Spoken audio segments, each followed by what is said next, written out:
तो बंधु लोग, शी हल्क एपिसोड नंबर 8 आ चुका है, जिसके लिए ये सीरीज झेली जा रही थी। फाइनली वो मूवमेंट आ गया है, यानी कि अपने मैट मर्डॉक भाई साहब अपने दोनों ही रूपों में आकर पूरा मजा दे जाते हैं इस एपिसोड का, और साथ में ही मजा ले भी जाते हैं। तो चलो सीधे एपिसोड पे आते हैं। तो ये एपिसोड भी वैसे ही शुरू होता है एक कोर्ट रूम ड्रामे के साथ, जहां इस बार जेनिफर को मिलता है केस मिस्टर लीप फ्रॉग का, जो कि वही विजिलेंटे सुपर हीरो वाला चुतियापा कर रहा होता है एक रात, लेकिन उसका सुपर हीरो कॉस्ट्यूम उसका साथ नहीं देता है, जो कि बनाया होता है ल्यूक जेकबसन ने, जिसने कि सी हल्क का कॉस्ट्यूम डिजाइन किया था। तो ये मैडक जो है ना, वो केस कर देता है ल्यूक पे, जिसको जेनिफर रिप्रेजेंट करती है, जिसको लेकर जेन एंड ल्यूक के बीच बहस हो जाती है और ल्यूक नाराज हो जाता है जेन से। क्या सुनवाई का दिन आता है और यहाँ एंट्री होती है अपने मैट मर्डॉक भाई साहब की, जो कि ल्यूक के लॉयर के तौर पर आए हुए होते हैं, जो कि अपना जलवा दिखाते हैं, बस 5 मिनट में केस को सॉल्व कर देते हैं भाई। फिर इसके बाद जेनिफर एंड मैट एक क्लब में जाकर मिलते हैं, जहाँ इनकी बातचीत होती है और दोनों ही एक दूसरे के साथ फ्लर्ट भी कर लेते हैं थोड़ा बहुत। और फिर मैट भाई साहब अपना थोड़ा सा ज्ञान दे देते हैं जेन को कि वो किस तरीके से अपने दोनों ही रूपों में लोगों की मदद कर सकती है। फिर इसके बाद वाले सीन में शी हल्क जो है वो टॉड के पास जाती है मिलने। ये टॉड वही है जो इसके पीछे पड़ा रहता है। टॉड यहाँ पर शी हल्क को बताता है कि उसके पास जो है वो वकांडा का एक स्पीयर है, जो कि उसने एक ऑक्शन से खरीदा है और वकांडावासी ये उससे वापस लेना चाहते हैं। तो ये एक ईस्टर एग के तौर पर था, या उसका कोई कुछ और यूज होगा आगे,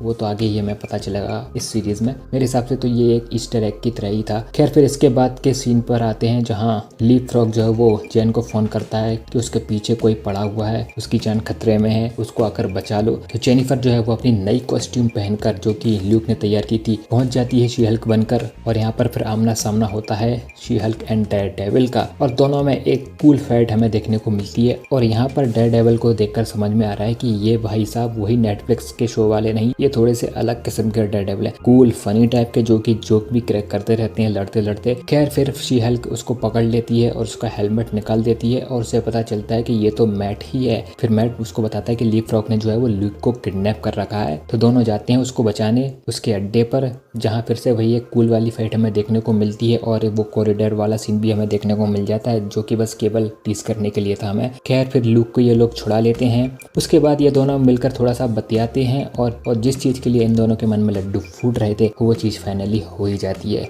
समझ रहे हो ना। फिर अगली सुबह जो है वो हमें डेयरडेविल भाई साहब का वॉक ऑफ शेम भी देखने को मिल जाता है। फिर इसके बाद जेनिफर फोर्थ वॉल ब्रेक करते हुए कहती है कि अभी तक तो ये एपिसोड खत्म हो जाना चाहिए था, ये खत्म क्यों नहीं हुआ भाई, कोई ट्विस्ट बाकी है क्या। एंड यहीं पर वो रेड हल्क का भी एक रेफरेंस दे देती है। फिर आता है इस एपिसोड का बढ़िया सा ट्विस्ट, जहाँ गाला इवेंट में महिला लॉयर्स को सम्मानित किया जा रहा है, इंक्लूडिंग शी हल्क। और तभी यहाँ पर जो है वो इंटेलिजेंसिया ग्रुप वाले लोग जो है वो वहाँ पर लगी बिग स्क्रीन को हैक कर लेते हैं, और उस पर जेनिफर एंड वो जो लौंडा था ना जॉस, उसका इंटीमेट वाला वीडियो दिखा देते हैं, जिसे देखकर जेन अपना आपा खो बैठती है, जो कि लाजमी है। और यहीं हमें पहली बार शी हल्क का रौद्र रूप देखने को मिलता है, और वो अपने काबू से बाहर हो जाती है। और शायद यही इंटेलिजेंसिया वाले चाहते थे शी हल्क को मॉन्स्टर की तरह दिखाना, जो बात ब्रूस ने जेन को फर्स्ट एपिसोड में बोला भी था कि एक बार लोग तुम्हें मॉन्स्टर के रूप में देख लिए तो फिर वो उसी नजरों से तुमको देखेंगे। और शायद लोगों को यही दिखाना चाहते थे इंटेलिजेंसिया वाले, यही उनका मकसद था। तो यार यहाँ ये एपिसोड खत्म होता है, और ये जिस मोड़ पर खत्म हुआ है उसे देखकर लग रहा है कि फाइनल एपिसोड में हमें कुछ बढ़िया सा देखने को मिल जाएगा। उम्मीद तो यही है। खैर ये एपिसोड बढ़िया था,